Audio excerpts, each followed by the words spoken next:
Tak hanya dari berbagai kabupaten, kota di Aceh, kunjungan ramai juga datang dari warga luar Aceh, bahkan luar negeri seperti Malaysia, Brunei Darussalam dan Arab.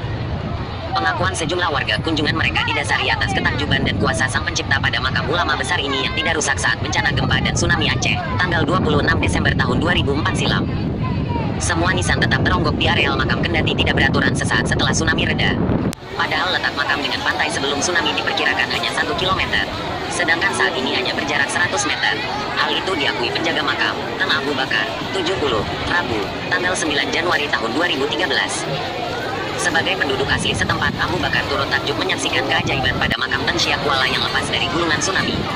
Kalau dulu setelah makam ini masih banyak rumah-rumah penduduk, sekarang berbatas langsung dengan pantai, ungkap Abu Bakar seraya menuju ke pantai yang berombak kecil. Kini, setelah renovasi makam dilakukan, menarik minat pengunjung yang semakin ramai berkunjung setiap harinya. Terutama pada Senin dan Kamis, hari di mana peziarah tak hanya melakukan kunjungan, melainkan disertai hajatan seperti akikah, turun tanah, serta melepas nazar. Seperti diakui Ruhama, 52, warga Lambaro, Kabupaten Aceh Besar. Dirinya melepas nazar sang anak lelaki yang baru saja sembuh dari penyakitnya. Kami bawa kambing 1 ekor yang dimasak di sini, nanti bisa dimakan bersama-sama peziarah lain, kata Ruhama.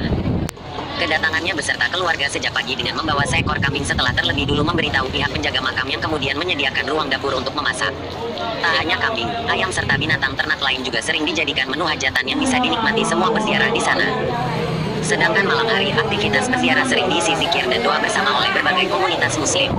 Aktivitas peziarah antara lain diisi salat sunnah, berdoa dan berzikir di makam, bahkan ada yang mencuci muka dengan air sumur yang tersedia di dekat makam. Kendati tidak dibenarkan melakukan ritual yang bisa mengarah ke perbuatan syirik atau menduakan Allah. Hal itu biasanya berbentuk mengambil batu atau tanah dengan harapan mendapat berkah dari benda tersebut.